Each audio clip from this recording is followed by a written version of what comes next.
નમસ્કાર વિદ્યાર્થી મિત્રો, આજે આપણે ચેપ્ટર 6 ની અંદર માત્રાત્મક અને વિશિષ્ટ ગુણધર્મો વિશે વાત કરવાની છે. માત્રાત્મક ગુણધર્મો કે જે એના જથ્થા ઉપર આધારિત હોય તો એવા ગુણધર્મોને માત્રાત્મક ગુણધર્મો કહેવાય, અને જે એના જથ્થા ઉપર આધારિત ના હોય તો એવા ગુણધર્મોને વિશિષ્ટ ગુણધર્મો કહેવાય. આપણે એક ઉદાહરણ લઈ અને સમજીએ કે કોઈ એક પાત્ર છે, સરખું પાત્ર છે બંને, એમાં અચળ કદે અને તાપમાન છે એ રાખવામાં આવ્યું છે, વી કદ રાખવામાં આવ્યું છે અને ટી છે એ તાપમાન રાખવામાં આવ્યું છે. હવે આ જ પાત્ર છે એનું બે ભાગ કરી નાખવામાં આવે એટલે કદ છે એ કેવું થઈ ગયું? અડધું થઈ ગયું. પણ તાપમાન તો બંને ભાગની અંદર કેવું હશે? સમાન હશે. તો તાપમાનમાં કંઈ ફેર પડ્યો નથી, જ્યારે કદ છે એ અડધું થઈ ગયું છે. તો આ જે છે એના માપનમાં ફેર આવ્યો તો કદ છે એ માત્રાત્મક ગુણધર્મ છે, અને જ્યારે એનું તાપમાન છે એ વિશિષ્ટ ગુણધર્મ છે. સમજાય ને ભાઈ? કે એવા ગુણધર્મો કે જે એની માત્રા ઉપર આધારિત છે, બરાબર. કદ છે એ અડધું થયું એટલે એમાં ફેર પડ્યો, તો આવા ગુણધર્મોને માત્રાત્મક ગુણધર્મો કહેવાય. કે જે તાપમાન અડધું કરવા છતાં પણ એમાં તાપમાનમાં ફેર પડ્યો નથી, આનું તાપમાન ને આનું તાપમાન બેનું સમાન હશે, તો એવા ગુણધર્મોને વિશિષ્ટ ગુણધર્મ તરીકે ઓળખવામાં આવે છે. હવે એની આપણે વ્યાખ્યાઓ જોઈએ કે માત્રાત્મક ગુણધર્મ એવા ગુણધર્મો કે જેનું મૂલ્ય પ્રણાલીમાં રહેલા દ્રવ્યના જથ્થા, કદ અથવા તો પરિમાપન એટલે કે સાઇઝ પર આધાર રાખે છે. એવા ગુણધર્મો કે જેનું મૂલ્ય દ્રવ્યના જથ્થો, કદ અથવા તો પરિમાપ પર આધાર રાખે છે, આવા ગુણધર્મોને માત્રાત્મક ગુણધર્મો કહેવાય. પરીક્ષામાં ઘણી વખત એવો પ્રશ્ન પૂછાય કે નીચેનામાંથી કયા ગુણધર્મો માત્રાત્મક ગુણધર્મ ધરાવે છે? તો દળ, કદ, એની આંતરિક ઉર્જા, એન્થાલ્પી અને ઉષ્માધારિતા જેવા ગુણધર્મો છે એ માત્રાત્મક ગુણધર્મો છે. એના જથ્થા, એના કદ, એના પરિમાપ ઉપર આધાર રાખે છે. તો વિશિષ્ટ ગુણધર્મો કોને કહેવાય?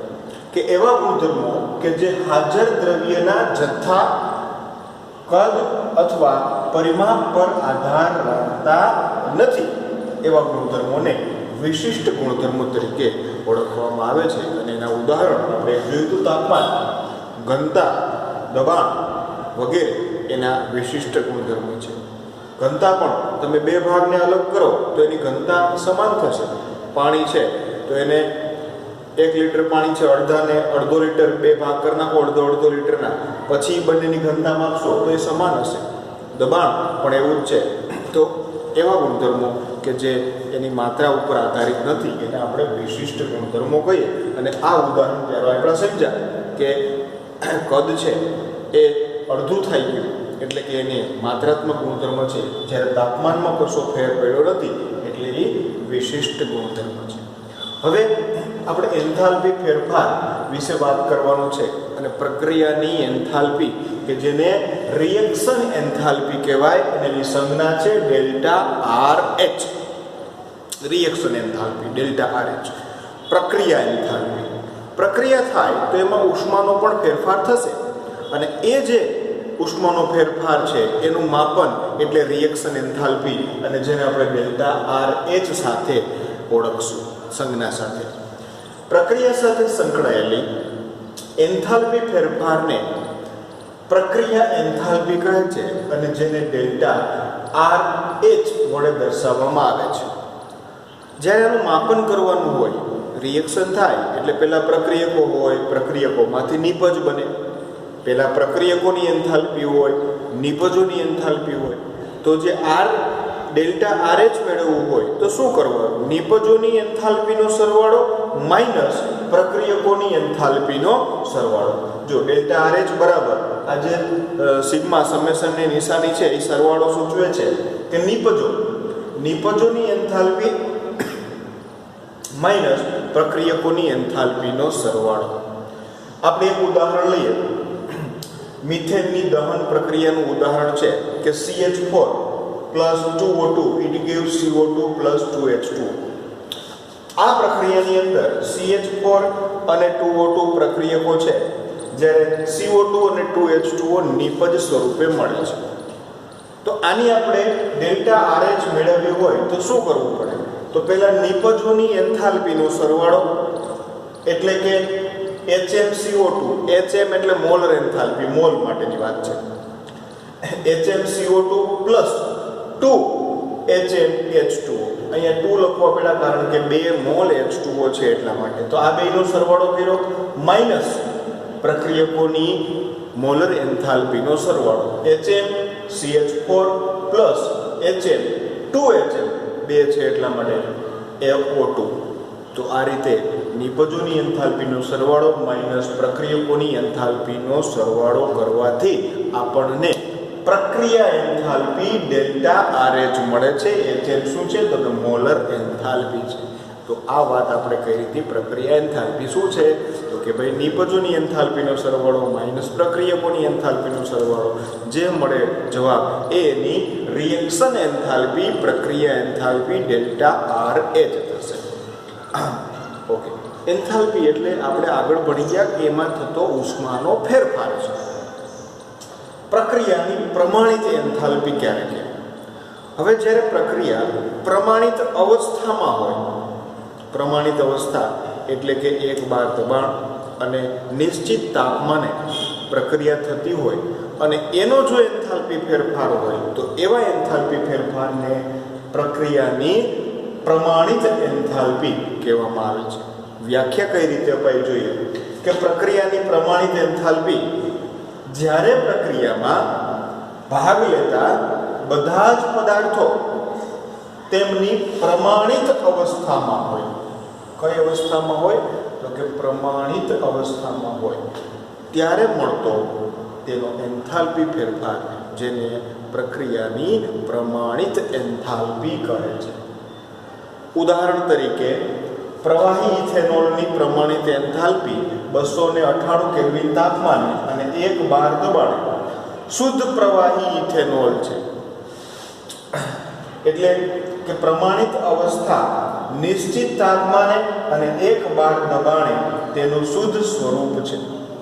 ફરીથી એક વખત કહું, પ્રમાણિત અવસ્થાએ એટલે કે નિશ્ચિત તાપમાન, ચોક્કસ તાપમાન અને 1 બાર દબાણે તેનું શુદ્ધ સ્વરૂપ છે. એટલે કે જે પાણી છે તો એ પ્રવાહી સ્વરૂપમાં હોય તો પ્રવાહી એનું શુદ્ધ સ્વરૂપ છે. બરોબર? તો એ શુદ્ધ સ્વરૂપમાં 1 બાર દબાણે અને નિશ્ચિત તાપમાને જો એની એન્થાલ્પી હોય તો એવી એન્થાલ્પીને પ્રમાણિત એન્થાલ્પી કહેવાય. અને એની સંજ્ઞા છે ને એ ડેલ્ટા H, અને એની ઉપરની સ્ક્રિપ્ટમાં આ રીતે લખવામાં આવે છે કે જેને ડેલ્ટા H થીટા વડે દર્શાવવામાં આવે છે. બરોબર છે? તો આ એની સંજ્ઞા છે પ્રમાણિત એન્થાલ્પી. પ્રમાણિત એન્થાલ્પી એટલે શું? કે જ્યારે પ્રક્રિયકો અને નિપજો જ્યારે એની પ્રમાણિત અવસ્થામાં હોય ત્યારે એની એન્થાલ્પીને આપણે પ્રમાણિત એન્થાલ્પી કહેશું.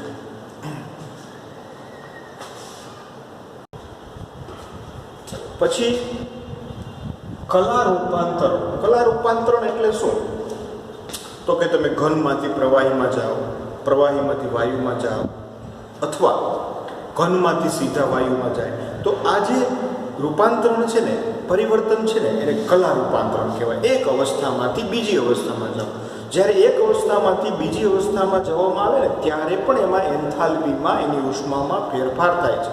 અને એ ફેરફારને ગણવા માટે આપણે 3 વસ્તુઓ જોશું. એક ગલન એન્થાલ્પી, બીજી જોશું બાષ્પીય એન્થાલ્પી, અને ત્રીજી જોશું ઉદ્ધોપાતન એન્થાલ્પી. આ ત્રણેય વિશે આપણે પહેલાં જોઈ લઈએ કે શું છે. પેલું ગલન એન્થાલ્પી. ગલન એટલે પીગળવું. તો પીગળવું કેમાંથી આવે? તો કે ઘનમાંથી પ્રવાહીમાં. જ્યારે ઘનમાંથી પ્રવાહીમાં રૂપાંતર પામે ત્યારે એ જે એન્થાલ્પી ફેરફાર એને આપણે ગલન એન્થાલ્પી કહેશું. અને એની જે સંજ્ઞા છે ને એને ડેલ્ટા FUS, ફ્યુઝન ગલન enthalpy, delta FUS H theta, કે જે પ્રમાણિત ગલન એન્થાલ્પી વિશેની વાત છે. શેમાંથી? ઘનમાંથી પ્રવાહીમાં. હવે બાષ્પીય એન્થાલ્પી, પ્રવાહીમાંથી જ્યારે વાયુમાં રૂપાંતર પામે. આપણે ઉદાહરણ તરીકે બરફમાંથી પાણી, તો અહીંયા પાણીમાંથી વરાળ. તો આવી એન્થાલ્પીને બાષ્પીય એન્થાલ્પી કહેવાય. અને ડેલ્ટા વેપર H થીટા જે પ્રમાણિત બાષ્પીય એન્થાલ્પી છે. તો પ્રવાહીમાંથી વાયુ. અને ત્રીજી છે ઉર્ધ્વપાતન એન્થાલ્પી. ઘનમાંથી સીધું જ વાયુમાં રૂપાંતર પામે, જેમ કે આયોડિન છે, કપૂર છે, નેપ્થેલિન છે, ઘન CO2 છે. તો આવા પદાર્થો છે જે ઉર્ધ્વપાતી પદાર્થો આપણે આગળ ભણી ગયા કે જે ઘનમાંથી સીધા જ વાયુમાં રૂપાંતર પામતા હોય, તો એમની વચ્ચેનો જે એન્થાલ્પી ફેરફાર છે એને ઉર્ધ્વપાતન એન્થાલ્પી કહેવાય, સબ્લિમેશન કહેવાય. અને એને ટૂંકમાં ડેલ્ટા SUBH થીટા જે પ્રમાણિત ઉર્ધ્વપાતન એન્થાલ્પી તરીકે ઓળખવામાં આવે છે. હવે ત્રણેયની આપણે વ્યાખ્યા અને ત્રણેયના ઉદાહરણ જોઈએ. પેલી ગલન એન્થાલ્પી કે 1 મોલ ઘન પદાર્થને તેની પ્રમાણિત અવસ્થામાંથી ગલન થતા, એટલે પેલા કયો પદાર્થ હતો? ઘન પદાર્થ હતો અને 1 મોલ હતો.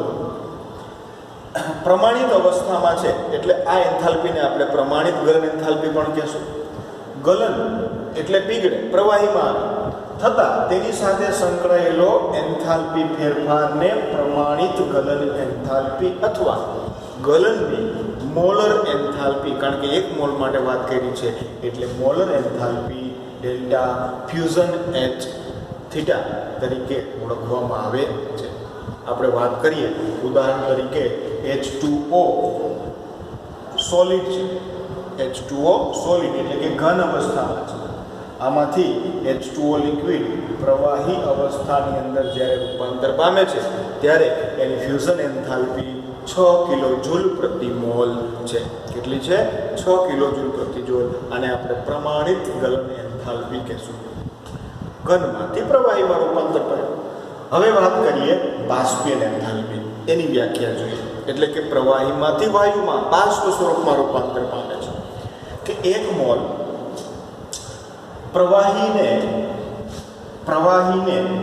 અચળ તાપમાને અને અચળ દબાણે, જો એ બે વાત રહી છે, અચળ તાપમાન અને અચળ દબાણ, 1 બાર દબાણે બાષ્પીયન કરવા માટે, બાષ્પની અંદર રૂપાંતર કરવા માટે જરૂરી ઉષ્માને પ્રમાણિત બાષ્પીયન એન્થાલ્પી અથવા મોલર બાષ્પીયન enthalpy delta vapour H theta તરીકે ઓળખવામાં આવે છે. અને H2O લિક્વિડમાંથી H2O ગેસ એટલે કે પ્રવાહીમાંથી વાયુમાં રૂપાંતર પામે છે ત્યારે એની એન્થાલ્પીને ડેલ્ટા વેપર H જે +70.79 કિલોજૂલ પ્રતિ મોલ છે. તો આ રીતે આપણે વાત કરી બાષ્પીય એન્થાલ્પી. હવે ત્રીજી એન્થાલ્પી જે ઉર્ધ્વપાતન એન્થાલ્પી એટલે કે ઘનમાંથી સીધું વાયુમાં રૂપાંતર પામે, સબ્લિમેશન એન્થાલ્પી કે પ્રમાણિત ઉર્ધ્વપાતન એન્થાલ્પી ડેલ્ટા SUBH જ્યારે 1 મોલ ઘન પદાર્થ અચળ તાપમાન અને પ્રમાણિત દબાણ એટલે કે 1 બાર ઉર્ધ્વપાતન થાય એટલે કે સીધું એનું વાયુમાં રૂપાંતર થાય તે દરમિયાનનો એન્થાલ્પી ફેરફાર છે. ઉદાહરણ તરીકે CO2 ઘન CO2 એમાંથી CO2 વાયુ જે 195 કેલ્વિન તાપમાને રૂપાંતર પામે છે ત્યારે જે એન્થાલ્પી ફેરફાર છે એને ઉર્ધ્વપાતન એન્થાલ્પી કહેવાય અને જેનું મૂલ્ય 25.2 કિલોજૂલ પ્રતિ મોલ છે. આ જ રીતે નેપ્થેલિન આવી શકે, આયોડિન આવી શકે, પછી કપૂર આવી શકે. તો આ બધા છે ઉર્ધ્વપાતિક પદાર્થો છે અને તેની ઉર્ધ્વપાતન એન્થાલ્પી મેળવી શકાય. તો 3 એન્થાલ્પી વિશે વાત કરી આપણે. જે કલા રૂપાંતરણ દરમિયાન એન્થાલ્પી ફેરફાર હતો, પહેલું હતું એ ગલન એન્થાલ્પી, ઘનમાંથી પ્રવાહી, બીજું બાષ્પીય એન્થાલ્પી, પ્રવાહીમાંથી વાયુ, અને ત્રીજું જોયું ઉર્ધ્વપાતન એન્થાલ્પી, ઘનમાંથી સીધું જ વાયુ સ્વરૂપની અંદર રૂપાંતર થતું હોય તો એવી એન્થાલ્પીને ઉર્ધ્વપાતન એન્થાલ્પી કહેવામાં આવે. ત્રણેયની સંજ્ઞાઓ પણ યાદ રાખશું. હવે પછી છે ને સંજ્ઞાઓ લખેલી હશે, ડેલ્ટા FUS લખેલું હોય તો એ ગલન એન્થાલ્પી છે, ફ્યુઝન. ડેલ્ટા વેપર VFB લખેલું હોય તો એ બાષ્પીય એન્થાલ્પી છે, અને ડેલ્ટા SUB લખેલું હોય તો સબ્લિમેશન ઉર્ધ્વપાતન એન્થાલ્પી છે. એક દાખલો આપ્યો છે 6.7 કોયડા નંબર કે એક તરવૈયો છે એ પુલમાંથી બહાર આવે છે ત્યારે તેનું શરીર પાણીની ફિલ્મથી ઢંકાયેલું છે. એટલે કહેવાનો મતલબ કે જ્યારે કોઈ પુલમાંથી બહાર આવે ને તો એના શરીરમાં પાણી ચોંટ્યું હોય છે, એની વાત કરે છે પાણી. તો એ પાણી છે 18 ગ્રામ છે. એ પાણી છે શરીર ઉપર જે ચોંટેલું છે એ 18 ગ્રામ છે. 298 કેલ્વિન તાપમાને આ પાણીનું બાષ્પીભવન કરવા માટે કેટલી ઉષ્મા જોઈએ? 298 કેલ્વિન તાપમાને આ પાણીનું બાષ્પીભવન કરવું હોય તો કેટલી ઉર્જા જોઈએ, ઉષ્મા જોઈએ? 100 °C તાપમાને બાષ્પીભવનની આંતરિક ઉર્જા ગણો. એટલે કે ડેલ્ટા યુ આપણે મેળવવાનો છે આંતરિક ઉર્જા. હવે પાણી માટે વેપર જે એન્થાલ્પી છે, બાષ્પીભવન એન્થાલ્પી 373 કેલ્વિન તાપમાને આપી દીધી. એટલે કે ડેલ્ટા વેપર H આપી દીધી છે 40.66 કિલોજૂલ પ્રતિ મોલ. ડેલ્ટા યુ મેળવવાનું છે. તો આપણે ઓલું સમીકરણ ભણી ગયા હતા કે ડેલ્ટા યુ અને ડેલ્ટા એચ ને સાંકળતું સમીકરણનો ઉપયોગ આપણે કરવો પડશે. હવે જ્યારે ભાઈ પાણી છે એના શરીર ઉપર ચોંટેલું છે એટલે લિક્વિડ અવસ્થામાં છે 18 ગ્રામ, અને એ બાષ્પીભવન થશે, બાષ્પીકરણ થશે ત્યારે એ જે પાણી છે એ ગેસીસમાં રૂપાંતર પામશે, પણ વજન તો એટલું જ રહેશે એનું 18 ગ્રામ જ. ઓકે, તો આ બંનેના પહેલાં મોલ મેળવીએ તો પાણીના મોલ બરાબર વજનના છેદમાં અણુભાર, તો 18/18 એટલે 1 મોલ થશે. હવે ડેલ્ટા એનજી મેળવવું હોય તો ડેલ્ટા એનજી આપણને ખબર છે કે ડેલ્ટા એનજી બરાબર તો કે વાયુરૂપ નિપજોના મોલ, તો અહીંયા 1 માઇનસ વાયુરૂપ પ્રક્રિયકો, તો એ તો ઓમાં છે એટલે ડેલ્ટા એનજી બરાબર 1 થશે. તો આપણે સૂત્ર આપણી પાસે હતું કે ડેલ્ટા યુ બરાબર delta H minus P delta V. P delta વીની જગ્યાએ આપણે ડેલ્ટા એનજીઆરટી લખીએ. અને જો આ આપણે બાષ્પીયન થાય છે તો એટલા માટે આપણે ડેલ્ટા બાષ્પીયન યુ પ્લસ ડેલ્ટા બાષ્પીયન એચ માઇનસ ડેલ્ટા એનજીઆરટી. આની કિંમત આપણને આપેલી છે કે ભાઈ 40.66 કિલોજૂલ પ્રતિ મોલ છે. ડેલ્ટા એનજીનું મૂલ્ય 1 મળ્યું, આરનું મૂલ્ય 8.314 × 10⁻³ અહીંયા આપણને આ જે મૂલ્ય કિલોજૂલમાં છે એટલે આને પણ આપણે કિલોજૂલમાં લઈએ. આ જે એન્થાલ્પી આપેલી છે એ આપણને કયા તાપમાને આપી છે તો કે 373 કેલ્વિન તાપમાને. એટલે આ બધાનો ગુણાકાર કરતા જવાબ મળશે 3.10. 40.66 માંથી 3.10 બાદ કરતા 37.56 કિલોજૂલ પ્રતિ મોલ, કે જેની ડેલ્ટા વેપર યુ આપણને આંતરિક ઉર્જાનો ફેરફાર છે એ 37.56 કિલોજૂલ પ્રતિ મોલ છે એ મળશે. એટલે આટલી ઉષ્માની છે એ જરૂર આંતરિક ઉર્જાનો ફેરફાર આપણને મળશે. તો આ રીતે આ કોયડા નંબર 6.7 ગણી શકાય. આજે આપણે જે ભણ્યા એક તો ગુણધર્મો વિશે વાત કરી, માત્રાત્મક ગુણધર્મો અને વિશિષ્ટ ગુણધર્મો. એના પછી આપણે એન્થાલ્પી ફેરફાર વિશે વાત કરી, પ્રક્રિયા એન્થાલ્પી વાત કરી ડેલ્ટા RH. એના પછી પ્રમાણિત એન્થાલ્પી વિશે વાત કરી, અને પછી 3 એન્થાલ્પીઓ ગલન એન્થાલ્પી, બાષ્પીયન એન્થાલ્પી અને ઉર્ધ્વપાતન એન્થાલ્પી વિશે ચર્ચા કરી.